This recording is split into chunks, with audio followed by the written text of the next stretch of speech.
নমস্কার বন্ধুরা, সবিতা কিচেনে সবাইকে স্বাগত।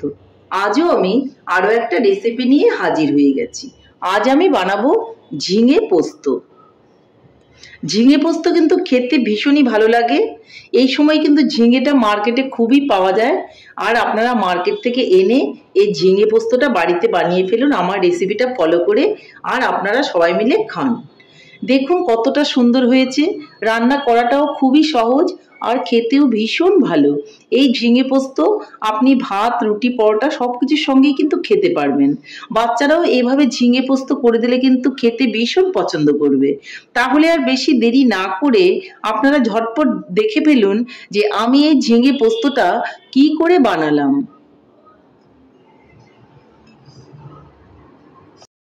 ঝিঙে পোস্ত বানানোর জন্য আমি কিন্তু ঝিঙে নিয়ে নিয়েছি। ঝিঙেটাকে আমি খুব ভালো করে ধুয়ে নিয়ে নিয়েছি। এখন আমি ঝিঙেটাকে একটু ছুলে নেব। আমি এইভাবে একটা কিন্তু পিলার দিয়ে ছুলে নেব।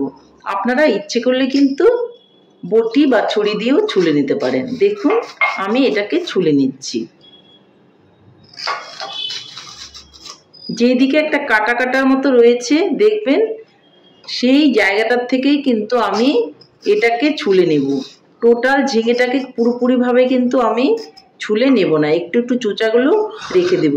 যে ধারালো সাইডটা থাকে সেগুলোকে আমি কিন্তু চেঁচে চেঁচে ছুলে নিচ্ছি। দ্যাট মিনস চোচাটাকে পুরোটা ছোলা যাবে না, একটু একটু গায়ে রেখে রেখে আমাকে ছুলতে হবে। তাহলে কিন্তু ঝিঙে পোস্তটা খুবই ভালো হবে। আর একদমই যদি পুরো চোচাটা আপনি ছুলে ফেলে দেন তাহলে কিন্তু একদম কেমন নেতিয়ে যাবে আর খুব একটা ভালো হবে না, খেতেও ভালো লাগবে না। এইভাবে একটু রেখে রেখে যদি ঝিঙেটা কাটা যায় সেই ঝিঙেটা কিন্তু অনেক টেস্ট থাকে। আপনারা একবার বানিয়ে দেখবেন তাহলে বুঝতে পারবেন। দেখুন আমি কিন্তু পুরো ঝিঙেটা কিন্তু ছুলে নেইনি, কিছুটা কিন্তু রেখে রেখে কিন্তু আমি ছুলেছি। এখন এটাকে আমি কিন্তু কেটে নেব। চোচাগুলোকে ফেলে একটু পরিষ্কার করে নিচ্ছি। আমি একটা ছুরি নিয়ে নিয়েছি, আর ছুরি দিয়ে কিন্তু আমি টুকরো করে নেব। সাইড থেকে আমি কেটে বোটার সাইডটা ফেলে দিচ্ছি। তারপর আমি এইভাবে টুকরো করে নিচ্ছি। খুব একটা বেশি লম্বা করার দরকার নেই, মোটামুটি একটু সাইজ করে আমি করে নিচ্ছি। আপনারা যদি আরও একটু বড় সাইজ করতে চান করতে পারেন, তাতে কোনোই অসুবিধে নেই। এই টুকরো করাটা হচ্ছে নিজের পছন্দ মতো, আপনি যেরকম পছন্দ করবেন ঠিক সেরকমভাবেই টুকরো করে নেবেন। আমি দেখুন আমার পছন্দ মতো টুকরো করে নিয়েছি। এখন এগুলোকে আমি একটু সরু সরু করে কেটে নেব। আমি আমার সুবিধে মতো টুকরো করছি, আপনারা আপনাদের সুবিধা মতো টুকরো করবেন, কিন্তু এইভাবে করে নিতে হবে। যার সাইজটা আমি দেখিয়ে দিচ্ছি। তাহলে আমি টোটাল ঝিঙেটাকেই কিন্তু আমি কেটে নিচ্ছি। ছুরি দিয়ে আমি কাটছি, আপনারা বটি দিয়েও কাটতে পারেন, আগেও বলেছি। আপনার পছন্দ মতো আপনি কেটে নেবেন। একটু মোটা করে কাটলেও কিন্তু কোনো অসুবিধে নেই, আমি একটু সরু সরু করে কেটে নিয়েছি। তাহলে সবগুলো কেটে নিয়ে আমি আপনাদেরকে দেখাচ্ছি।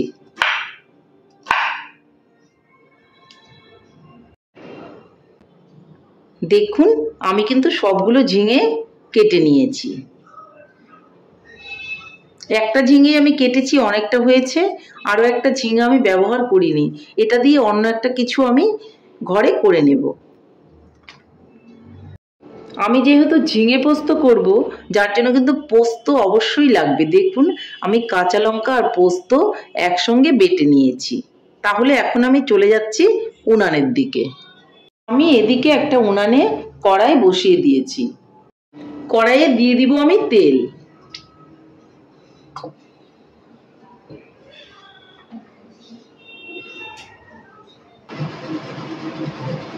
তেল গরম হয়ে গেছে, এতে আমি দিয়ে দিব অল্প করে কালো জিরে, দিয়ে দিব একটা কাঁচা লঙ্কা।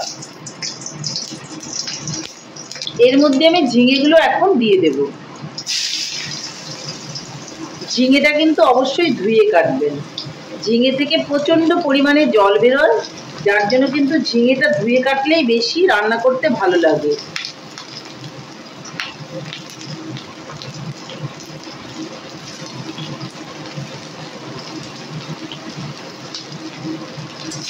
একটু নেড়ে চেড়ে নেব।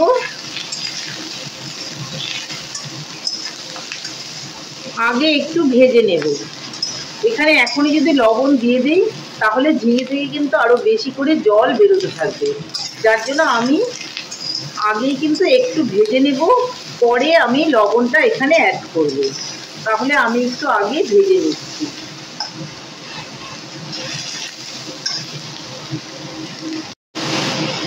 দেখুন ঝিঙেটা কিন্তু অনেকটাই ভাজা ভাজা হয়ে গেছে। আর যেহেতু আমি ঝিঙেটাকে আগেই ধুয়ে নিয়েছি, দেখুন সেরকমভাবে কিন্তু জলটা বেরোয়নি। তো আমি এখন আরও একটু ভালো করে কিন্তু ভেজে নেব। দেখুন অনেকটাই কিন্তু ভাজা ভাজা হয়ে গেছে। এখন আমি এর মধ্যে লবণ দিয়ে দেব। লবণটা একটু বুঝেই দিতে হবে। আর দিয়ে দিব এর মধ্যে একটুখানি হলুদ। ভালো করে আবারও কিন্তু আমি নেড়ে চেড়ে দেব।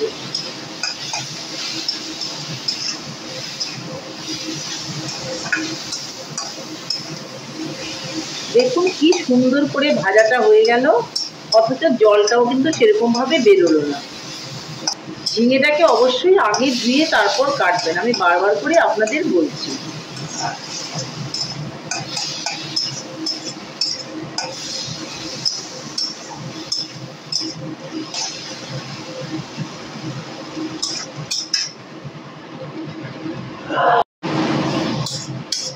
দেখুন খুব সুন্দর করে কিন্তু আমার ঝিঙেটা ভাজা হয়ে গেছে। এখন আমি এর মধ্যে পোস্ত আর কাঁচা লঙ্কা বেটে রেখেছিলাম সেটাকে দিয়ে দেব। দিয়ে ভালো করে একটুখানি আমি নেড়ে চেড়ে ভেজে নেব।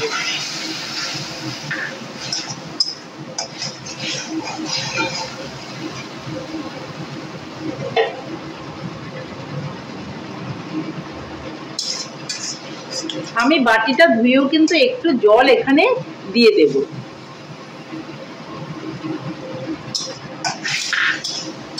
আর ভালো করে নেড়ে চেড়ে আমি জলটাকে একটু শুকিয়ে নিব আর পোস্তটা আরো একটুখানি ভাজা ভাজা করে নেব।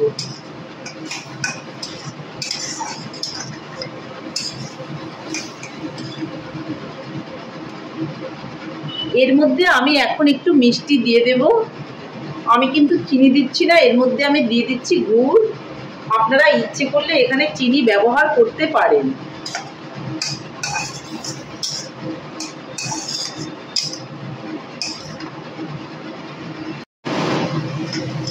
ঝিঙের জলটা কিন্তু অনেকটাই শুকিয়ে গেছে। আমি এটাকে আরো একটু শুকিয়ে গা মাখা মাখা করে নেব, তবেই কিন্তু ঝিঙে পোস্ত খেতে ভীষণই ভালো লাগবে।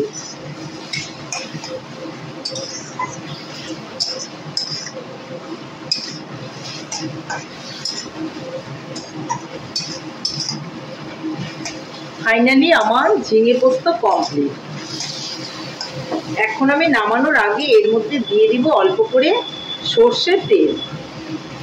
কাঁচা সর্ষের তেলটা দিলে পরে পোস্তর টেস্ট বেড়ে যায়। এখন আমি উনানটা অফ করে দেব। আর আমি এখন নামিয়ে নেব। ফাইনালি বন্ধুরা আমার ঝিঙে পোস্ত কিন্তু রেডি। দেখুন কতটা সুন্দর হয়েছে, দেখতেও যতটা সুন্দর হয়েছে খেতেও ততটাই সুন্দর হয়েছে।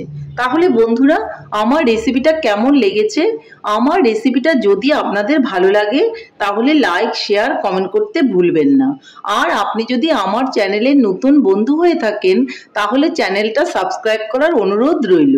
পাশে থাকা বেল আইকনটি প্রেস করে রাখুন আমার নিত্য নতুন রেসিপির আপডেট পেতে। তাহলে আর দেরি কেন, ঝটপট এভাবে বানিয়ে ফেলুন ঝিঙে পোস্ত আর সবাই মিলে গরম ভাতের সঙ্গে খান, দেখবেন ভীষণই ভালো লাগবে। এটা রুটি পরোটার সঙ্গেও খেতে ভীষণ ভালো লাগে। তাহলে আর বেশি দেরি না করে ঝটপট এটা বাড়িতে বানিয়ে ফেলুন আর সবাই মিলে খেয়ে বলুন কেমন হয়েছে। নমস্কার। ভালো থাকবেন, সুস্থ থাকবেন। আবার দেখা হবে আরো একটি রেসিপির সঙ্গে।